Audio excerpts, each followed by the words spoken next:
మైల్డ్గా పెరిగిందా prostate gland, లేకుంటే మోడరేట్గా పెరిగిందా, సివియర్గా పెరిగిందా? అంటే మైల్డ్, మోడరేట్, సివియర్, లేకుంటే గ్రేడ్ 1, గ్రేడ్ 2, గ్రేడ్ 3 ఎన్లార్జ్మెంట్ అంటాం. సో ఈ గ్రేడ్ని పట్టుకొని కూడా చాలాసార్లు సిమ్టమ్స్ ఉంటాయి. అంటే సివియర్ గ్రేడ్లో ఉన్నప్పుడు డెఫినెట్గా చాలా పేషెంట్స్కు దీనివల్ల సిమ్టమ్స్ చూస్తుంటాము.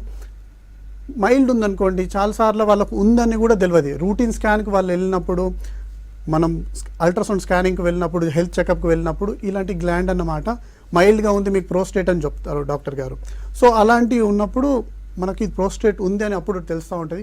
మేబీ అలానే ఉండి ఒక 5-10 ఇయర్స్ తర్వాత ఇంకా చూస్తుంటే అలాంటి పేషెంట్స్కు సిమ్టమ్స్ బయటపడవచ్చు.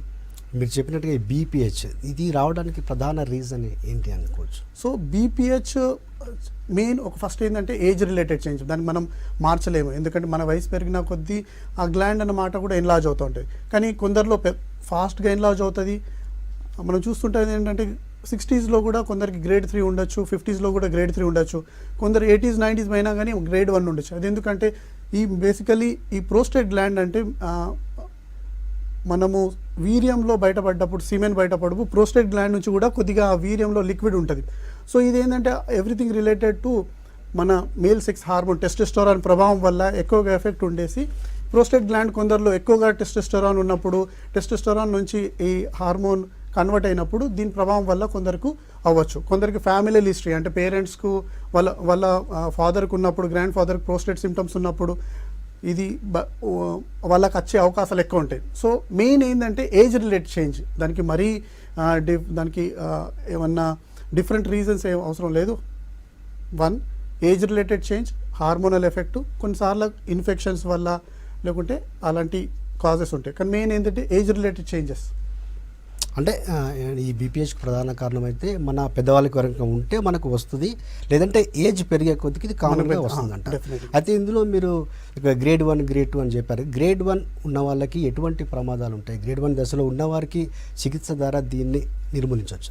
సో గ్రేడింగ్ కూడా గ్రేడ్ 1, గ్రేడ్ 2. గ్రేడ్ 1 అంటే మైల్డ్ గ్రేడ్, గ్రేడ్ 3 అంటే సివియర్ గ్రేడ్. సో గ్రేడ్లో పట్టుకొని చాలాసార్లు సిమ్టమ్స్ ఉంటాయి.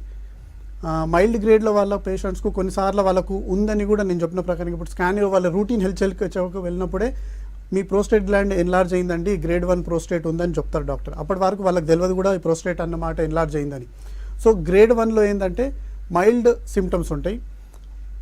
గ్రేడ్ 2లో అవే సిమ్టమ్స్ కొద్దిగా అగ్రివేట్ అవుతాయి. గ్రేడ్ 3లో సివియర్ ఉంటాయి. సిమ్టమ్స్ ఎలాంటివి ఉంటాయంటే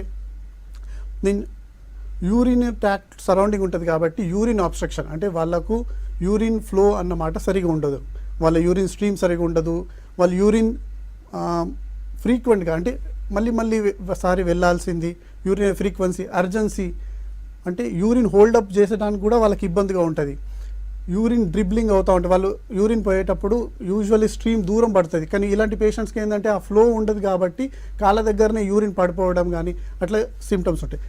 ఇంకా చాలాసార్లు ఏంటంటే వాళ్ళు పూర్తిగా కూడా బ్లాడర్ ఎంప్టీ చేయలేరు. అంటే ఒక్కసారి మనం వెళ్ళినప్పుడు మనం ఫుల్గా యూరిన్ పాస్ చేసినప్పుడు బ్లాడర్ అన్నమాట, యూరిన్ బ్యాగ్ అన్నమాట ఎంప్టీ అవుతుంది. కానీ ఇలాంటి పేషెంట్స్కి ఏంటంటే వాళ్ళు పూర్తిగా వెళ్ళలేరు కాబట్టి కొద్దిగా యూరిన్ అందులోనే ఉండిపోయి యూరిన్ ఉన్నందుకు రిపీటెడ్గా యూరిన్ అక్కడ స్టోర్ అయి ఉన్నందుకు urine infection, urinary tract infection ఇలాంటి సిమ్టమ్స్ కూడా వాళ్ళు చూస్తూ ఉంటారు. వాళ్ళకి ఫీవర్ రావడం, చీల్స్ రావడం, లేకుంటే యూరిన్ నుంచి కొన్నిసార్లు ఇంకా సివియర్ గ్రేడ్ ఉంటే యూరిన్ నుంచి బ్లడ్ రావడం ఇలాంటివి ఉండొచ్చు. మీరు చెప్పినట్టుగా డాక్టర్స్ మన సిటీ వాస్కులర్ సెంటర్లో మన సబ్స్క్రైబర్ అయి ఉండి అఫోర్డ్ చేయని పేషెంట్కు మనం ఎవ్రీ మంత్ ఒక ఫ్రీ సర్జరీ చేస్తున్నాము.